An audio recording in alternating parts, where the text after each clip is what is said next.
ची उपस्थिती।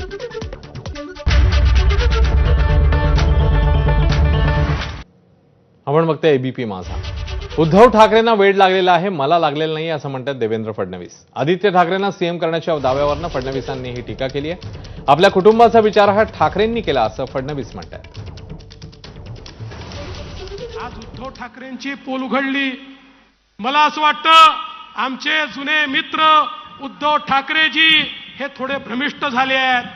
आज ते असं म्हणाले की देवेंद्र फडणवीसांनी मला सांगितलं होतं की आदित्य ठाकरेला मी मुख्यमंत्री करेन आणि मी दिल्लीमध्ये जाईन। त्यांना वेळ लागला असेल, मला तर लागलेलं नाही ना, मला तर लागलेलं। पण माझा सवाल आहे, कालपर्यंत यांना भ्रम होत होता की अमितभाई शहांनी त्यांना कुठल्या तरी खोलीमध्ये नेऊन त्या ठिकाणी सांगितलं की तुम्हाला मुख्यमंत्री करतो, हा कालपर्यंतचा भ्रम होता। आता आज त्यांचा भ्रम बदलला। आज ते म्हणतात देवेंद्रांनी सांगितलं होतं आदित्यला मुख्यमंत्री करतो। उद्धवजी पहिले हे ठरवा, अमितभाईंनी सांगितलं की देवेंद्रांनी सांगितलं? अमितभाईंनी सांगितलं तुम्हाला मुख्यमंत्री करतो की देवेंद्रांनी सांगितलं आदित्यला मुख्यमंत्री करतो?